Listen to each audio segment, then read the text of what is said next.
أعوذ بالله من الشيطان الرجيم. بسم الله الرحمن الرحيم.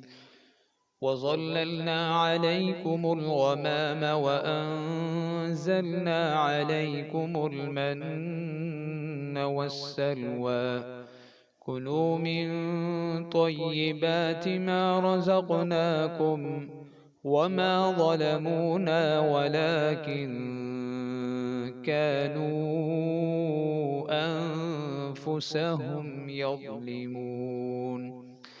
وإذ قلنا ادخلوا هذه القرية فكلوا منها حيث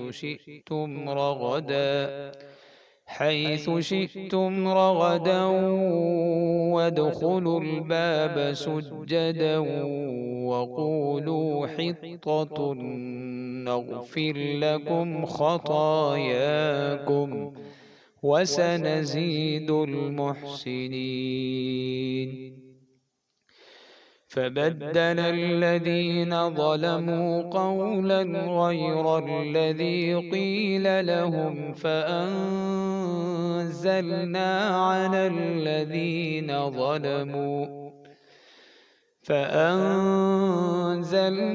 على الذين ظلموا رجزا من السماء بما كانوا يفسقون.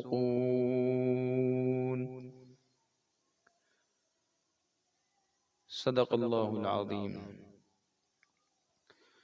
آج ہمارا ترجمہ تفسیر کا 43واں سبق ہے، تو سورہ بقرہ کی آیت نمبر 57 سے لے کر 59 تک آپ کے سامنے تلاوت کی گئی ہے، جس کا ترجمہ یہ ہے: وَظَلَّلْنَا عَلَيْكُمُ الْغَمَامَ، اور ہم نے تم کو بادل کا سایہ عطا کیا، وَأَنزَلْنَا عَلَيْكُمُ الْمَنَّ وَالسَّلْوَىٰ، اور تم پر من اور سلوہ نازل کیا، اور کہا کہ کلوا من طیبات ما رزقناکم، جو پاکیزہ رزق ہم نے تمہیں بخشا ہے شوق سے کھاؤ،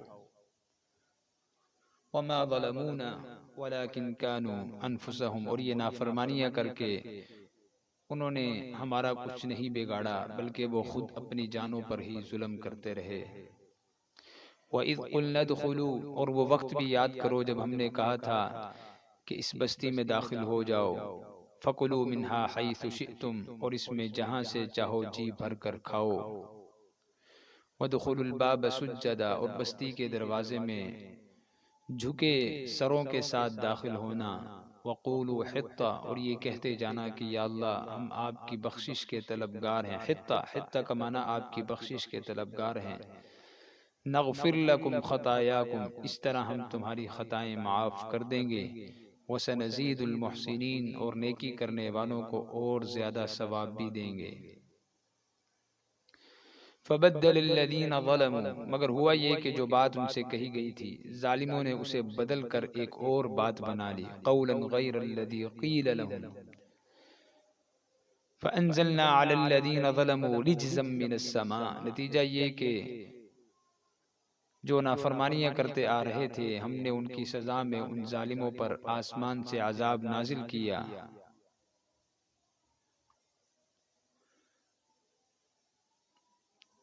تو یہ ان آیات کا ترجمہ ہے۔